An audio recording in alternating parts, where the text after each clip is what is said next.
کہ اس بیماری کا ڈاکٹر کہاں پہ بیٹھتا ہے. اسی طرح دوستو بھائیو، ایمان کی طاقت تمہیں علماء کے پاس پہنچائے گی. مولانا طارق جمیل صاحب مدی ذیل العالی فرما رہے تھے، ایک آدمی کے بارے میں فرمایا، کرکٹ کا بڑا کھلاڑی تھا، کہ اس کو 64 لاکھ روپے کا چیک ملا. تو مجھ سے پوچھا کہ مولانا صاحب یہ حرام ہے کہ حلال؟ کہتے میں نے سوچا، میں نے کہا نیا ساتھی ہے، کہا نہیں مولانا صاحب مجھے آپ بتا دیں، اگر حرام ہے میں اب ہی چھوڑتا ہوں. کہتے میں نے کہا یہ تو ہے حرام. کہا اسی وقت 64 لاکھ کا چیک چھوڑ دیا کہ میں نہیں لیتا. یہ دوستو بھائیو کون چھوڑے گا؟ علماء سے کون پوچھے گا جس کے دل میں ایمان کی طاقت ہو. اور نہ ہمارا ایک جاننے والا ہے، وہ کہہ رہا تھا کہ مکی صاحب سے میں نے حرم میں مسئلہ اس لیے نہیں پوچھا کہ میں صریح حرام کام کر رہا تھا، لیکن چھوڑنے کا میرا ارادہ نہیں ہے. اور مکی صاحب سے پوچھتا، مکی صاحب نے حرم کے سامنے مجھے فتویٰ دینا تھا اور میں نے پھر بھی نہیں چھوڑنا تھا. تو حرم میں اگر میرے اوپر فتویٰ لگ جاتا پھر بھی میں نے اس حرام کام کو چھوڑنا تھا. دوستو بھائیو، علماء سے پوچھ کے، اور پھر اپنے شعبے کا مفتی. ایک مرتبہ امام ابو حنیفہ صاحب رحمہ اللہ حج پہ گئے. اب وہ کوفہ کے رہنے والے تھے. مکہ میں جب آئے تو نائی کے پاس وہ حلق کے لیے بیٹھ گئے. تو نائی سے پوچھا کہ کتنے پیسے لوگے، جیسے وہ معاوضہ طے کرتے. تو وہ نائی جانتے نہیں تھے کہ یہ امام اعظم ہے، امام وقت ہے. نائی نے کہا کہ حضرت یہ تو مناسک کے حج میں ہے، اس کا معاوضہ طے کرنا مناسب نہیں ہے، یعنی حلال حرام کی بات. کہا مناسب نہیں ہے، بعد میں جو آپ کے دل میں آئے مجھے دے دو. پھر اس کو بٹھا کے پہلے دائیں طرف کے بال لیے، پھر بائیں طرف قبلہ رخ بٹھایا، پھر سارے بال جمع کر کے اس کو دے دیے کہ اس کو کہیں دفنا دے. امام صاحب بڑے حیران ہوئے. کہا تو نے یہ مسائل کس سے سیکھے ہیں؟ تو انہوں نے مکہ کے ایک بہت بڑے مفتی کا، بہت بڑے امام کا نام لیا کہ ہم نے یہ مسائل ان سے سیکھے ہیں. اب دوستو بھائیو، ایک نائی امام وقت کو مسائل بتا رہے. اپنے شعبے کا انسان کو مفتی ہونا چاہیے، اتنا تعلق ہو مفتیان کرام کے ساتھ. دوستو بھائیو، اس طرح نہیں کہ مفت میں بس مفتی بن جائے، نہیں، علماء کے ساتھ اتنا ربط ہو، ایک ایک چیز پوچھے ہم. اور دوستو بھائیو، انہی اہل علم کو اللہ پاک نے ایک جگہ پہ اہل ذکر فرمایا. فَاسْأَلُوا أَهْلَ الذِّكْرِ إِن كُنتُمْ لَا تَعْلَمُونَ. پوچھ لو اہل ذکر سے اگر تم نہیں جانتے. فرماتے یہاں پہ اہل ذکر سے مراد اہل علم ہے. یہ مولانا الیاس رحمہ اللہ 7 نمبر بھی بنا سکتے تھے. علم و ذکر کو کیوں جوڑا؟ فرمایا علم و ذکر میں آپس میں ربط ہے. لوگ کہتے ہیں علم شیطان کے پاس بھی تھا. علماء حضرات فرماتے کہ شیطان کے پاس معلومات تھی، علم تو دل کے نور کا نام ہے. یہ نور اس کے دل میں ہوتا تو اللہ پاک کی نافرمانی وہ نہیں کر سکتا تھا. اور ذکر یہ جلاء القلوب ہے، اس سے دل نورانی بنتا ہے. کسی نے سلمان رضی اللہ عنہ سے پوچھا کہ اعمال میں بڑی عمل کون سا ہے؟ فرمایا تو نے قرآن نہیں پڑھا. وَلَذِكْرُ اللَّهِ أَكْبَرُ. اللہ پاک کا ذکر بہت بڑی چیز ہے. حضرت معاذ بن جبل رضی اللہ عنہ جب جدائی کا وقت یمن جا رہے تھے، فرمائے اس حال میں کہ میرا ایک پاؤں پائیدان کے اوپر تھا گھوڑے کے اور دوسرا زمین پہ تھا. میں نے عرض کیا یا رسول اللہ، سب سے اعلیٰ اونچا عمل کون سا ہے اعمال میں؟ فرمایا اے معاذ، تمہیں اس حال میں موت آ جائے کہ تیری زبان اللہ کے ذکر سے تر ہو، تو اللہ کے ذکر میں رطب اللسان ہو، تمہیں اس حال میں موت آ جائے. دوستو بھائیو، اتنا بڑا عمل اللہ پاک نے ہر چیز کی حد رکھی ہے. نماز 5 فرض ہے، روزہ سال میں، 1 مہینہ، حج زندگی میں، لیکن ذکر کی کوئی حد نہیں ہے. وَاذْكُرُوا اللَّهَ ذِكْرًا كَثِيرًا. کثرت کے ساتھ اللہ پاک کا ذکر کرو. اور فرمایا موقع محل کی دعائیں یہ بہترین ذکر ہے. صبح کی دعا، شام کی دعا، کپڑا پہننے کی دعا، آئینہ دیکھنے کی دعا، نیا چاند دیکھنے کی دعا، بستی میں داخل ہونے کی دعا، بستی نظر آنے کی دعا، بستی میں ٹہرنے کی دعا، اور بستی کے آثار نظر آنے کی دعا، سواری کی دعا، سفر کی دعا، سفر کے ارادے کی دعا، مہمان کو رخصت کی دعا. یہ ساری دعائیں سیکھی ہوتی ہے، موقع پہ یاد نہیں ہوتی کیونکہ دل غافل ہے. دلوں کی غفلت دور کرنے کے لیے اللہ پاک کا ذکر ہے. اور دوستو بھائیو، کسی نے احمد علی لاہوری صاحب رحمہ اللہ فرمانے لگے کہ اگر میں ٹرین نے سیٹی بجائی ہو اور میرا ایک پاؤں پائیدان کے اوپر ہو اور ایک پاؤں نیچے پلیٹ فارم پہ، اور کوئی میرے پاس آ جائے اور کہے احمد احمد آواز دے اور کہے کہ مجھے پورے قرآن کی تفسیر بتا دو تو میں بتا سکتا ہوں اتنی دیر میں بھی۔ کہا کیسے بتا سکتے ہو؟ فرمایا پورے قرآن کا خلاصہ 3 باتیں ہیں کہ اللہ کو راضی کرو عبادت کے ساتھ، اللہ کے محبوب صلی اللہ علیہ وسلم کو راضی کرو اطاعت کے ساتھ، اللہ کے مخلوق کو راضی کرو خدمت کے ساتھ۔ یہ فرمایا یہ پورے قرآن کا خلاصہ ہے دوستو بھائیو۔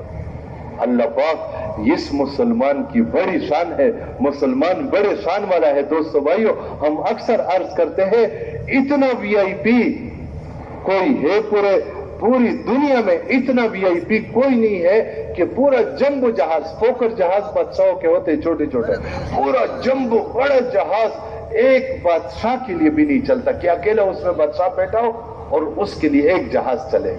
پوری لمبی ٹرین ایک بادشاہ کے لیے بھی نہیں چلتی، سلیپر 1-2 سلیپر ہوتے ہیں، پوری لمبی ٹرین ایک بادشاہ کے لیے بھی نہیں چلتی۔ اور دوستو بھائیو یہ مسلمان اتنا وی آئی پی ہے، اتنا اس کا پروٹوکول ہے اللہ پاک کے ہاں، اتنا اس کا مقام ہے کہ ایک وہ مسلمان جو صرف اللہ اللہ کہنے والا ہو، اس کے لیے پورے کائنات کا نظام چلتا ہے۔ یہ مسلمان اتنا قیمتی ہے دوستو بھائیو، اس کے دل میں نور ایمان ہے۔ آج مسلمان، آج دوستو بھائیو ہمارے حضرات تو فرماتے ہیں ہمارا ایمان تو دل میں ہے، روزہ پیٹ میں ہے، نماز مسجد میں ہے جہاں پہ کافر آتے نہیں ہے، ہمارا حج بیت اللہ میں ہے جہاں پہ حدود حرم میں کافروں کا داخلہ بند ہے، ہماری زکوٰۃ تو صرف مسلمان کو دے سکتے، کافر کو دے نہیں سکتے۔ وہ کون سی چیز ہماری دیکھیں گے کافر جس سے متاثر ہو کہ وہ اسلام میں آئیں گے؟ وہ دوستو بھائیو ہمارے اخلاق، ہمارے معاملات، ہماری معیشت، ہماری معاشرت۔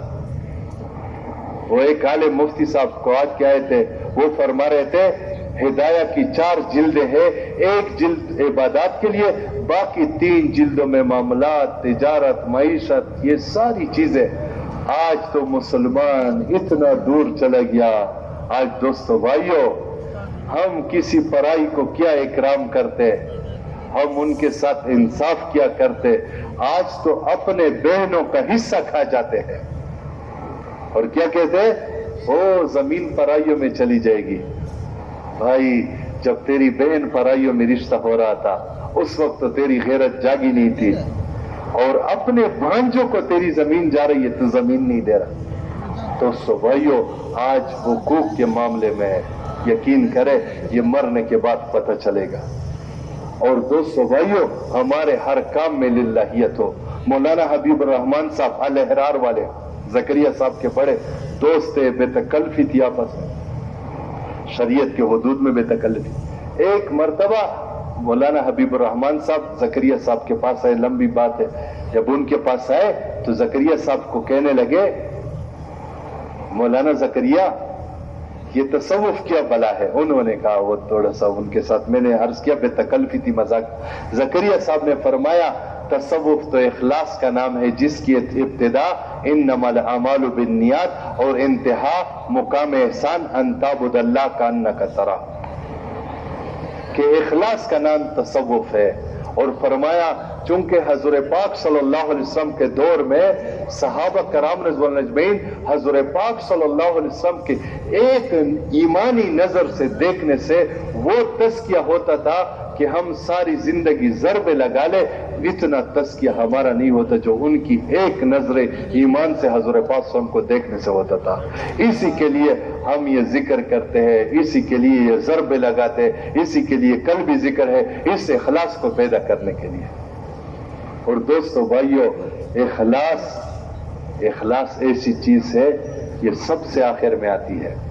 اخلاص شروع میں فضیل بن عیاض رحمہ اللہ فرماتے ہیں ہر عمل شروع میں ریا ہوتی ہے، پھر عادت بن جاتی ہے، آخر میں عبادت بن جاتی ہے۔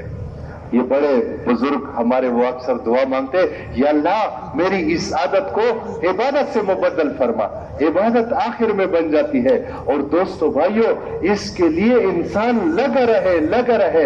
مولانا ابراہیم صاحب مدیزل العالی مثال دیتے ہیں، جیسے آم کے درخت پہ سب سے پہلے پھول آ جاتے ہیں، پھول کی کوئی شکل نہیں، کوئی ذائقہ نہیں، کچھ بھی نہیں، لگے رہے، چھوٹے چھوٹے آم کے پھل آ جاتے، پھر بھی لگے رہے، ایک وقت آ جاتا ہے اللہ پاک مٹھاس بھی بھر دیتا ہے، رنگ بھی آ جاتا ہے، سب کچھ آ جاتا ہے۔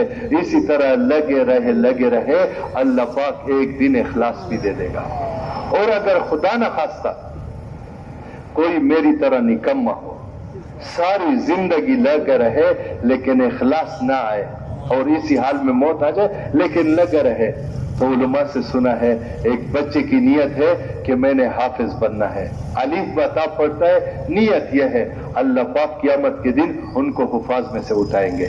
ایک آدمی لگا رہے کہ اللہ پاک مجھے اخلاص دے دے، لگا رہے، اللہ پاک بڑے کریم ہے، اللہ پاک کی کریم ذات سے امید ہے کہ اللہ پاک مخلصین میں سے اٹھا لیں گے۔ اور دوستو بھائیو، اس دین کو سارے دنیا کے انسانوں تک پہنچانا یہ میری آپ کی ذمہ داری ہے، میرا آپ کا کام ہے، یہ کوئی ثوابی کام نہیں ہے۔ ہم نے آج تبلیغ کو ثواب کا کام سمجھ لیا، ہم نے اس کو، بعض لوگ کہتے یہ فرض کفایہ ہے۔ بابا تو نے کہاں سے یہ بات نکالی؟ فرض کفایہ ہوتا 30,000 کا لشکر جا رہا تھا، 3 بدری صحابہ رہ گئے، ان کے ساتھ 50 دن تک بائیکاٹ کس بات پہ ہوا؟ دوستو بھائیو، یہ اس امت کی ذمہ داری ہے۔ اس امت کو دوستو بھائیو، اگر اللہ پاک نے اس کو نمازی بنانا ہوتا، اپنے روزے کی فکر کرنی ہوتی، اپنے حج کی فکر کرنی ہوتی اس امت میں، تو اللہ پاک نے قرآن میں ابراہیم علیہ السلام کے نمازوں کے واقعات بیان کیے، اللہ پاک نے قرآن میں موسیٰ علیہ السلام کے حج کے واقعات ہیں، عیسیٰ علیہ السلام کے زکوٰۃ کے واقعات ہیں۔ کون سے واقعات ہیں؟ دوستو بھائیو، یہ نبیوں کے دعوت کے واقعات ہیں، اور یہ 6 نمبر تو اللہ پاک نے نبیوں کو دیے۔ موسیٰ علیہ السلام، دوستو بھائیو، سب سے پہلے اللہ پاک کیا فرماتے؟ لا الہ الا انا فاعبدنی، پہلا نمبر لا الہ الا اللہ کا۔ پھر اللہ پاک فرماتے اقم الصلاۃ لذکری، میرے ذکر کے لیے نماز قائم کر دے، دوسرا نمبر۔ موسیٰ علیہ السلام دعا مانگتے رب اشرح لی صدری، یا اللہ علم کے لیے میرا سینہ کھول لے، اور اللہ پاک فرماتے ولا تنیا فی ذکری، دونوں بھائیوں کو خطاب ہے، میرے ذکر کو بھولنا مت، تیسرا نمبر علم اور ذکر کا۔ اور اللہ پاک فرماتے ہیں موسیٰ علیہ السلام کو کہ فرعون کے پاس جاؤ اور ان کو قول اللہ قول لینا، اس سے نرم لہجے میں گفتگو کرنا، اکرام کا نمبر۔ اور موسیٰ علیہ السلام جلدی سے کوہ طور پہ آئے، اللہ پاک نے پوچھے جلدی میں کیوں آئے؟ عرض کیا رب لترضى، کہ یا اللہ تو راضی ہو جائے، اخلاص کا نمبر۔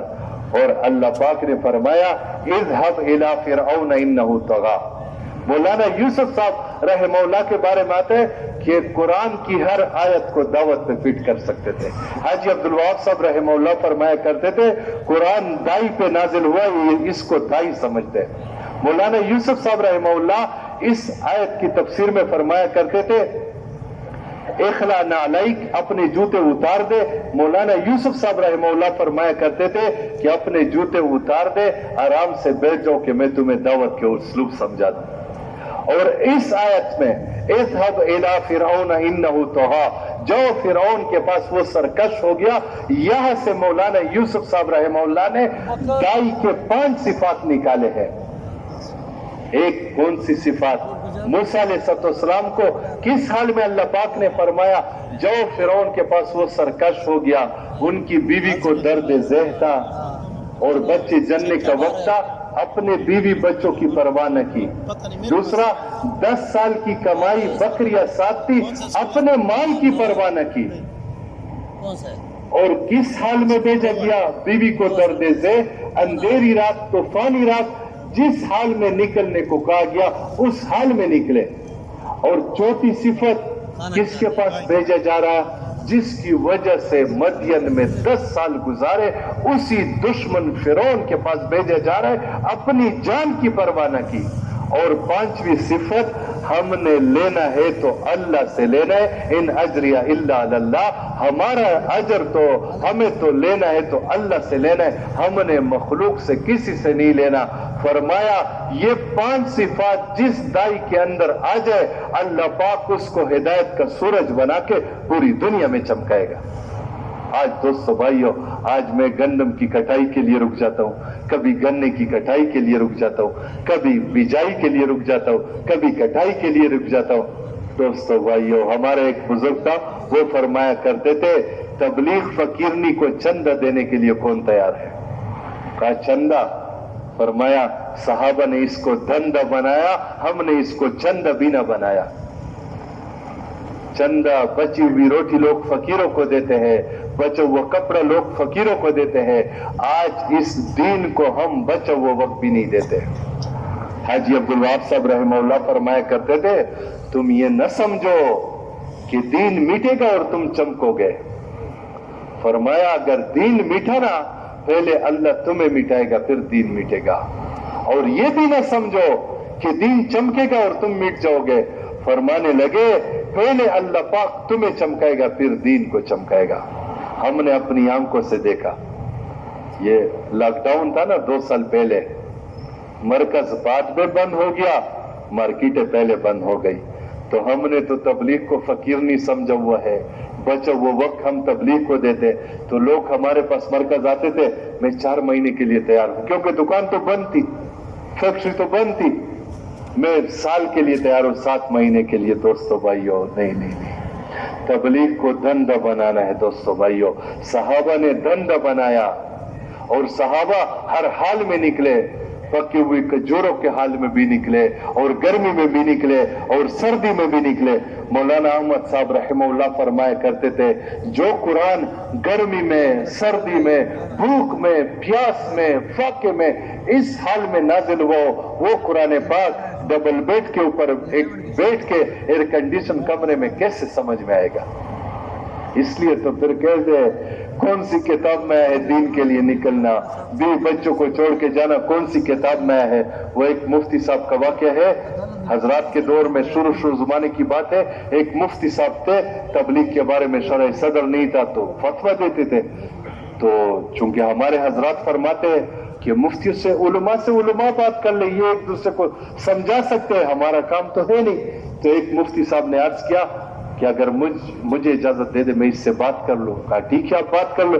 وہ اس مفتی صاحب کو جانتے نہیں تھے، تو اس مفتی صاحب کے پاس گئے، لوگ ان سے مسائل پوچھ رہے تھے، بڑے مفتی تھے، تو ان کو کہا آپ کا کوئی مسئلہ؟ کہا میرا مسئلہ ہے لیکن یہ لوگ چلے جائے پھر آپ سے میں نے ایک مسئلہ پوچھنا ہے۔ جب لوگ چلے گئے تو اس مفتی صاحب نے کہا، اب وہ جانتے نہیں تھے کہ یہ بھی مفتی ہے، کہا حضرت ہمارے علاقے میں ایک آدمی ہے، اس کے والدین بوڑھے بھی ہیں، بیمار بھی ہے، اور والد نابینا ہے اور بچیا جوان ہے، اور اس علاقے میں اس کی اتنی سخت دشمنی ہے کہ وہ اس کے جان کے بھی دشمن ہے اور عزت و ناموس کے بھی دشمن ہے، اور یہ آدمی اللہ پاک کے راستے میں اللہ کے دین کے لیے چلا گیا، اپنی جوان بچیوں کو دشمنوں کے بیچ میں چھوڑا، بیمار والدین کو چھوڑا، بوڑھے والدین کو چھوڑا، اور گھر میں جتنے پیسے تھے نا وہ بھی سارے اپنے ساتھ لے گیا۔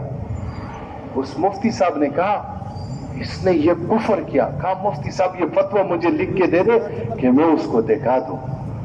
مفتی صاحب نے دارالفتاء میں لکھ کے دے دیا۔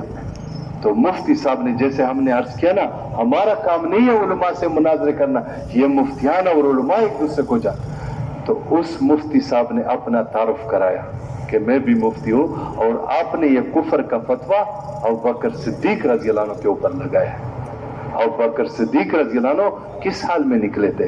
بوڑھے والدین تھے، جوان بچیاں تھی، اور دشمنوں کے بیچ میں چھوڑ کے نکلے، اور گھر میں کچھ بھی نہیں چھوڑا، اور میں یہ فتویٰ لے کے قیامت کے دن ابوبکر صدیق رضی اللہ عنہ کو دوں گا کہ آپ کے اوپر یہ مفتی صاحب کفر کے فتوے لگایا کرتے ہیں۔ آپ مفتی صاحب نے معاف کہا نہیں کہا بس آج کے بعد میں یہ فتوے نہیں دوں گا، مجھے سمجھ آ گئی دوستوں بھائی۔ یہ فرماتے ہیں جو جب تک نکلو گے نہیں اس کام کی سمجھ نہیں آتی۔ عبداللہ بن رواحہ رضی اللہ عنہ کے بارے میں آتا ہے کہ ان کو میدان جنگ میں تردد پیش آیا. علماء فرماتے ہیں کہ یہ تردد اس تاخیر کی وجہ سے پیش آیا جو آبادین حضور پاک صلی اللہ علیہ وسلم کے پیچھے مسجد نبوی میں جمعہ پڑھنے کے لیے رک گئے, جو گندم کی کٹائی کے لیے رک جائے, جو گنے کی بجائی کے لیے رک جائے, اس کو کوئی تردد نہیں آئے گا اس کو. تو دوستو بھائیو, اس لیے اللہ کے خزانے پہ توکل کرتے ہوئے اپنے استعداد کے مطابق ارادہ کرنا. اپنے حضرات سے سنا ہے کہ استعداد جتنی میری استعداد ہے نا اتنا ارادہ کرنا, استعداد سے بڑھ کے ارادہ نہ کرنا. ہمارے حضرات فرماتے یہ اللہ سے بدگمانی کی علامت ہے. اللہ کے خزانوں پہ نظر رکھتے ہوئے اپنے استعداد سے بڑھ کے ارادہ کرنا. لے جانے والی ذات اللہ کی ہے, خدا کی قسم یہ کام کیا نہیں جاتا, یہ کام لیا جاتا ہے. لینے والے کی مرضی ہے, جب وہ لینے پہ آ جائے تو لنگڑے مچھر سے نمرود کو ہلاک کر دے, وہ لینے پہ آ جائے تو ابابیلوں سے ہاتھیوں کو برباد کر دے. یہ لیا جاتا ہے, یہ کیا نہیں جاتا. ہم ارادے کر لے, ہم اللہ سے مانگ لے, جس سے اللہ پاک لے گا یقین جانے. مولانا سید احمد خان صاحب رحمہ اللہ کے بارے میں آتے, یہ اپنے کلاس میں سب سے کنزین بچے تھے, اور اللہ پاک نے کیسے کام لیا. پوری دنیا میں سنا ہے کہ 2 مرتبہ پوری دنیا میں جو پیرے ہیں ہمارے حضرات میں, یہ مولانا سید احمد خان صاحب رحمہ اللہ. یہ کام دوستو بھائیو لیا جاتا ہے, یہ کیا نہیں جاتا. اور لیا اس سے جاتا ہے جو اللہ کے خزانوں پہ, اللہ پاک کے وعدوں پہ یقین کر کے اور نیت کر کے ارادہ کر کے. مولانا سید احمد خان صاحب بہت بڑھاپے میں جا رہے تھے. کسی نے کہا حضرت اب تو بڑھاپا ہے اور یہ ہے. فرمایا عزم بھی کسی چیز کا نام ہے. ایک مرتبہ حاجی صاحب کے آخری زمانے میں کئی ممالک سے واپس آئے تو ایک ملک کا ویزا نہیں مل رہا تھا, اس ملک میں بھی تشکیل تھی. تو جب رائے پہنچے بہت تھکے ہوئے, اس ملک کی سے خبر آئی کہ ویزا لگ گیا. اب حضرات نے بات رکھی, سب نے رائے دی کہ حضرت کسی اور کو بھیج دے, اب تھکے ہوئے ہے, بڑھاپا ہے, مجاہدہ ہے. حاجی صاحب نے فرمایا اس تھکن کے علاوہ ہمارے پاس ہے کیا, اور پھر تیار ہو گئے. دوستو بھائی ہمیشہ کے مزے میں چلے گئے کہ نہیں, اب آرام کر لیں گے. مولانا یوسف صاحب رحمہ اللہ جب فوت ہو گئے تو ان کی والدہ مولانا الیاس رحمہ اللہ کی اہلیہ وہ نکلی, چوک میں ان کا جنازہ رکھا ہوا تھا. فرمانے لگی بیٹا آرام کر لو, زندگی میں نہ خود آرام کیا نہ لوگوں کو آرام کرنے دیا, اب آرام سے سو جاؤ. وہ فرمایا کرتے تھے دنیا کام کی جگہ, قبر آرام کی جگہ, آخرت انعام کی جگہ. دوستو بھائیو زندگی ہوگی رمضان کی طرح, موت ہوگی عید کے چاند کی طرح, اور زندگی ہوگی روزہ داروں کی طرح, موت ہوگی مغرب کے اذان کی طرح. تو اس کے لیے اللہ کے خزانوں پہ توکل کرتے ہوئے اس مجمع میں نقد چلے 4 مہینے کے لیے کون تیار ہے؟ ماشاءاللہ نقد کون تیار ہے دوست؟ ماشاءاللہ. اور ساتھی بھائیوں, اور ساتھی کھڑے ہو جائے.